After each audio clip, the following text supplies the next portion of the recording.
Ladies and gentlemen, NIO delayed MPV entry, aimed for 2 to 3 years, might challenge despite an affordable strategy with promising sub-brand potential. We will now discuss NIO MPV strategy and delve into what NIO CEO has said about the upcoming MPV. We will also analyze the MPV market in China and see how it will impact NIO, given that there has been a considerable demand for NIO MPV for a long time, and NIO had not been providing customers with what they desired.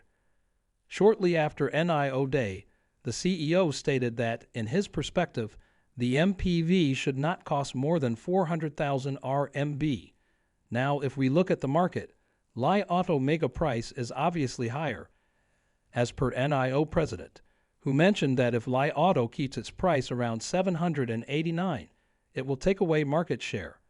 NIO CEO also mentioned that they need to lower their expectations regarding MPV, interesting development. Now, let's take a look at some excellent MPV that have been the best-selling in China for the month of November, as that is the month for which we have data. So, the number one spot goes to the Denza D9 DEMI, which is a hybrid. Alright, we are considering only new energy vehicles, not traditional petrol cars. The number one spot is taken by the Denza D9 DEMI, which is a hybrid. In November, they sold 9,739 cars. Absolutely fantastic delivery numbers, and the price of the Denza D9 ranges from 250K to 445K RMB.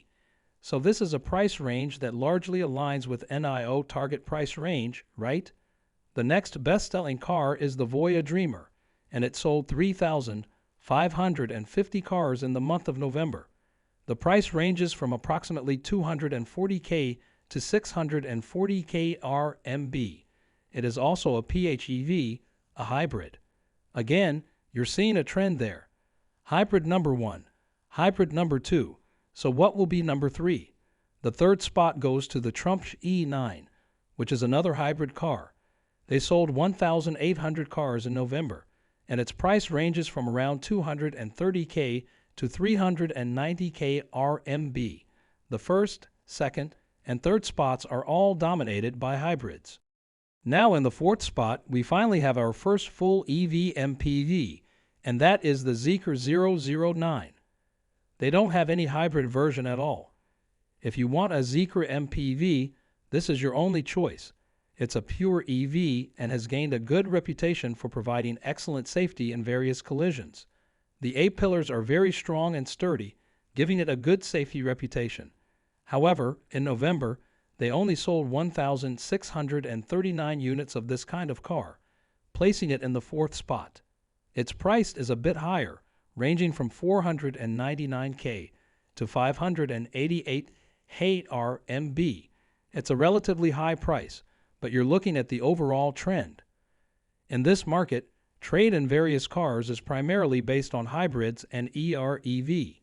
These vehicles can significantly reduce costs.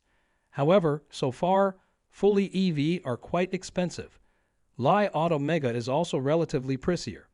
However, the Li Auto Xpeng X9 is set to enter the market soon, with a price of around 200,000. This implies that the Xpeng X9 might be the first reasonably priced and comfortable electric MPV. This is quite promising. Now, what does entering the MPV market mean for NIO? It suggests that there isn't a strong demand for MPV, and if you don't have a hybrid or EREV version, sales may not exceed 3,000 or 4,000 units. However, keep in mind that 1,600 deliveries for the Zeekr 009 are quite good overall. For all new car models, they usually get some deliveries initially, and good models get over 1,000. If NIO includes such models in its lineup, like the Zeekr 009, they will likely see fantastic deliveries, serving as a good method to increase sales by at least 1,000 to 2,000 units. The president of NIO has stated that they will succeed in producing the MPV Li Auto Mega at a price 150,000 RMB cheaper and still make a profit. Now, the interesting aspect is that NIO is considering pricing this car, the MPV, at less than 400,000 RMB. This gives me confidence that perhaps this car will come under a sub-brand. Yes, you heard it right. Maybe it will be under a sub-brand. NIO wants to separate its main brand to create a more distinct difference. So cars priced under 400,000 RMB might be part of the sub-brand, while those above would remain in NIO main brand, which would be more luxurious, such as the 7th series and above. So we have the ET7, then the EC7, ES8, and ET9, for example. Meanwhile, there are rumors that the ES6 and ET5 might gradually be placed under the sub-brand. This gives me confidence that the MPV might indeed be part of a sub-brand if it aligns with the CEO's statement about a sub-400,000 RMB pricing. For this reason, I believe the Zeekr 009 is quite expensive, and having a sub-brand gives NIO the opportunity to introduce many features without fearing damage to the main brand, as both brands are separate. Alright, it's somewhat like a Xiaomi phone being able to use better materials than an Apple iPhone. However, the Xiaomi phone will always be more affordable than the Apple phone in certain aspects. So this MPV must be packed with many features and should be quite impressive. In general, I examined this formula along with the capability of battery swap. I believe this MPV will become a highly sought-after model. With the capabilities of this sub-brand, it can easily deliver more than 2,000 vehicles per month. There shouldn't be any issue when it enters the MPV market. The problem arises when this MPV enters the market. NIO has stated that their MPV plan has not been finalized yet, and it is expected to be launched in 2 or 3 years. Perhaps we might see this MPV in the market by the end of 2025 or early 2026. This is quite a long time. I think Li Auto and Xpeng X9 are already in the market, but NIO MPV will take 3 more years. This disappoints me a bit, especially for customers who genuinely want an MPV in China.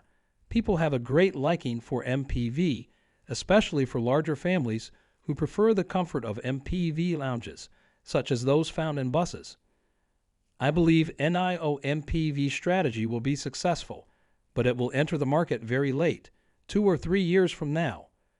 Despite its promising strategy focused on affordability, NIO delayed entry into the MPV market could pose challenges in a competitive landscape, yet potential opportunities remain evident.